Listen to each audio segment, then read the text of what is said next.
everybody, welcome back to my channel. You have Tasha Miller here, and if you're new here, think about subscribing. I post videos on every Friday about writing tips, and today the tip is going to be about the main character.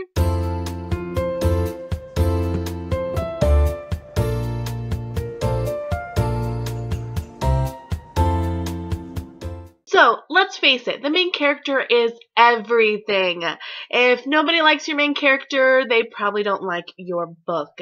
Your main character builds the world. We see it through their eyes. Number one, ask yourself, what does your protagonist want?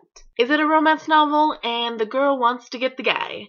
Or is it a save the world novel and they want to save the world? If it's to eat 1,000 hot dogs in one day, it's to eat those hot dogs. Number two, figure out what your protagonist's goals are. Now, tell the reader, why is this mission important? Why are they doing this? If it's to save the world, why? Are they doing something that's for themselves? If I save the world, I initially save my family. Or is it something for the greater good? If I get the guy, I get to become queen, then I get to take care of all my people. Number three, figure out your protagonist's obstacles. Now, are these going to be inside of your protagonist, or are they going to be something that they have to deal with on the outside? The emotional obstacles can definitely give your character obstacles that they need to get over. Because being scared could hinder your protagonist and make them not want to act out, even though they know that it's the right thing and they need to help someone. But being scared can hold them back. They can be their obstacle. Or being sad can make your protagonist want to give up.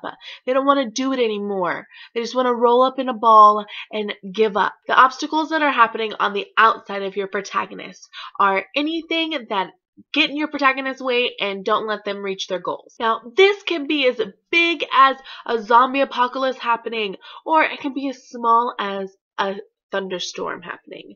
So if your protagonist has a phobia for thunderstorms, it is going to be so much more dramatic and so much more of an obstacle for them. Because the point of having outside obstacles is to see how your protagonist will overcome them. And the best type of books have both emotional and physical obstacles for them, all meshed together.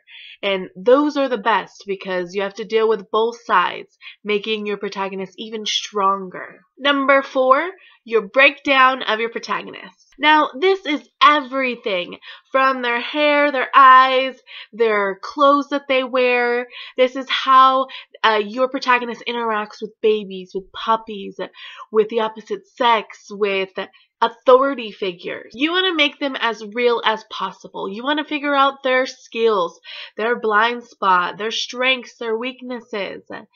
In Jumanji, when they press their chest and that list pops out, it was hilarious because that's basically what you need to do with your novels. You just don't show everybody like that. You show them through description. For some strengths, you can be loyal, you can be smart, you can be honest, you can be kind to others, you can have some really badass fighting skills. Weaknesses, you can be uneducated, or you can have a handicap, you can be injured somehow, or you can be extremely shy around the opposite sex, or just extremely shy in general. Please do not make your character's weakness cake to where they explode. Jumanji did it already. But it was hilarious, right? Just remember, when you're working on your protagonist's look, think about how others are going to react. If they are well dressed and they wear suits all the time, they're probably going to be respected or maybe even a little feared by some people. If they're wearing some leather clothes and chains, well, they're probably going to be feared and people are going to want to cross the road when they see them. Or if they are poor and they're kind of scrungy, people aren't going to take them seriously or they're going to doubt them. And also go past just the eyes, the hair, the full lips, the sculpted features, and tell us some some trademarks? Do they have some piercings, or do they have body hair issues? Actually go into depth on what your character looks like. Even if it never makes it into the actual novel, at least you know, and you can build that person. A great example, on Twitter I was just speaking with my favorite author, Janine Frost, and she was asking everybody, should I have my next cover have a nipple piercing? Well, if you knew her bad boy in her romance novel, is definitely a yes. And everyone was flipping out like, he better have it. That is him. He is the bad boy. He loves nipple piercing. He's got his thing pierced. Without it, it wouldn't have been him. For him to have his own romance little short story, we needed that because it just connects us as readers to the novel so much more. Number 5, your protagonist's attitude.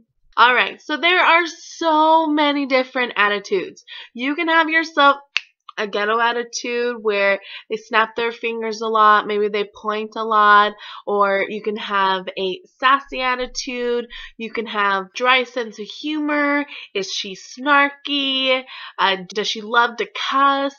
Then go even deeper and figure out what her attitude with different situations. How does she do at work? What is she thinking about? Is she thinking about one thing but doing another? Like in her mind, is she killing her boss, but when she's standing there right in front of him, she's like, yes, sir. Right away, I'll do it. Is she afraid of mice?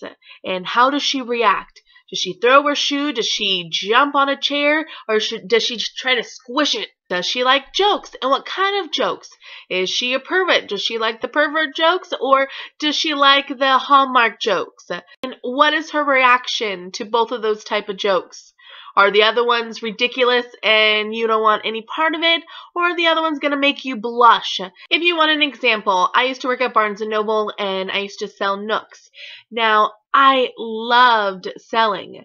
I have no idea why, but I got such a seller's high. It's just an exhilarated situation.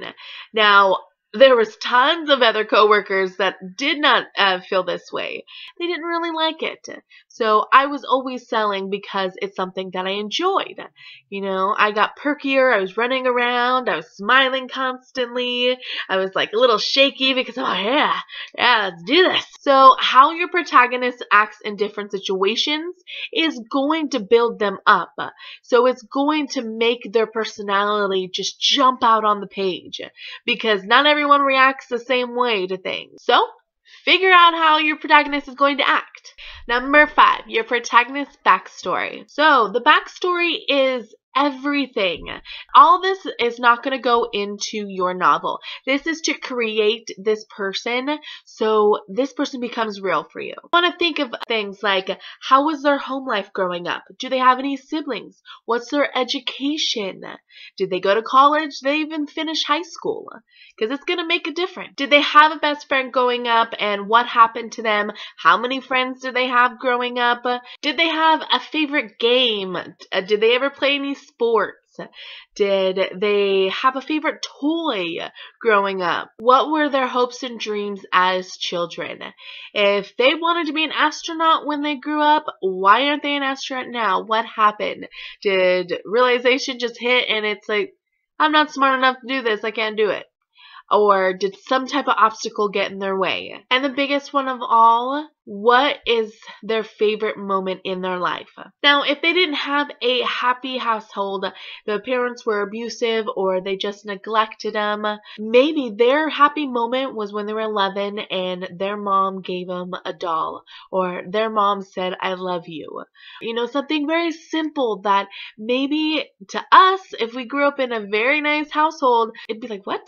I got a doll every single birthday. Just make sure you put a lot of work into this and you actually think about it, because this stuff is going to change your protagonist. Because believe me, we don't all have the same background and we don't all come from the same place. So we were all different, unique because of where we come from and what has happened to us. Alright everybody, that's all I have for you today. Hopefully you enjoyed this video. As always, I love making it for you, and I'm so happy that you're spending your Friday with me. Yay! Go go ahead and leave me a comment down below and tell me something about your characters that you love doing. Are you a character builder and you just love it? Or if you don't like it, tell me what you don't like about it. Besides everything. I'm just kidding. Alright, you can tweet me at Tasha Y. Miller, or you can go to my website, www.tashayMiller.com, or you can go to my Facebook, Tasha Miller, whatever you like. I'd love to hear from you, and I hope you guys have a great Friday. Bye!